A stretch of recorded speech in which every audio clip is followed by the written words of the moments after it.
লিসবনে বাংলাদেশ দূতাবাসের উদ্যোগে পালিত হয়েছে জুলাই শহীদ দিবস 2026। পর্তুগালের লিসবনে অবস্থিত বাংলাদেশ দূতাবাসের ভারপ্রাপ্ত রাষ্ট্রদূত মিস লাইলা মুনতাজির দিনার সভাপতিত্বে জুলাই শহীদ দিবস উপলক্ষে এক বিশেষ আলোচনা সভা অনুষ্ঠিত হয়েছে। এ বিষয়ে লিসবন থেকে পাঠানো প্রতিনিধির তথ্য ও ভিডিও চিত্রে থাকছে বিস্তারিত।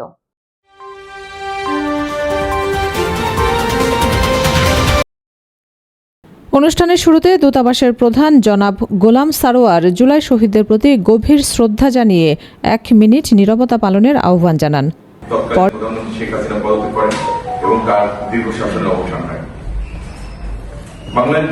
পবিত্র কোরআন তেলাওয়াত এবং শহীদদের রুহের মাগফিরাত কামনায় বিশেষ দোয়া অনুষ্ঠিত হয়।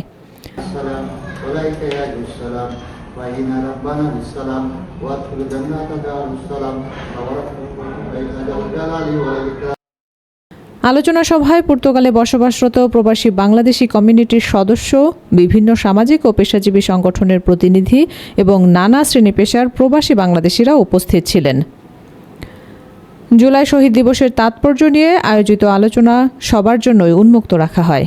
এ সময় বিভিন্ন সংগঠন ও পেশাজীবী প্রতিনিধিরা জুলাই শহীদদের আত্মত্যাগ, দেশপ্রেম এবং একটি ন্যায়ভিত্তিক বাংলাদেশ প্রতিষ্ঠায় তাদের অবদানের কথা তুলে ধরেন। এবারে আলোচনায় অংশ নেওয়ার জন্য আমি দূতাবাসের পক্ষ থেকে আপনাদের আমন্ত্রণ জানাচ্ছি। সভাপতির বক্তব্যে ভারপ্রাপ্ত রাষ্ট্রদূত মিস লাইলা মুনতাজির দিনা জুলাই শহীদদের রুহের মাগফিরাত কামনা করেন এবং তাদের আত্মত্যাগ গভীর শ্রদ্ধার সঙ্গে স্মরণ করেন।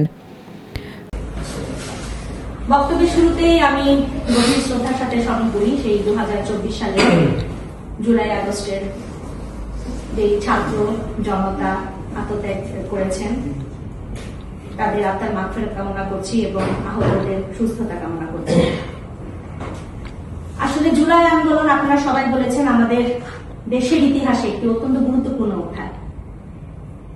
এই আন্দোলনে আমাদের যে সাধারণ শিক্ষার্থী, ছাত্র জনতা তারা যেভাবে একটি বৈষম্যহীন বাংলাদেশ গড়ার লক্ষ্যে রাজপথে নেমে গিয়েছিলেন, এই যে একটি নতুন উদ্যোগ, একটি স্পিরিট, এটি আজও কিন্তু আমাদেরকে প্রেরণা যোগায় এবং এটার উপর ভর করেই কিন্তু আমরা সামনের যে সমৃদ্ধ এবং উন্নত বাংলাদেশের স্বপ্ন দেখছি। আজকের অনুষ্ঠানে আপনারা প্রায় সকলেই বক্তব্য রেখেছেন, সেজন্য একদিক থেকে কিন্তু আমি খুশি, কারণ আমি আপনাদের মনের ভাবগুলো বুঝতে পেরেছি, আপনাদের অনুভূতি বা আবেগ সেটি আপনারা প্রকাশ করতে। তিনি বলেন, জুলাইয়ের শহীদদের স্মৃতি ও আদর্শ আগামী প্রজন্মকে দেশপ্রেম, ন্যায়বোধ এবং মানবিক মূল্যবোধে উদ্বুদ্ধ করবে।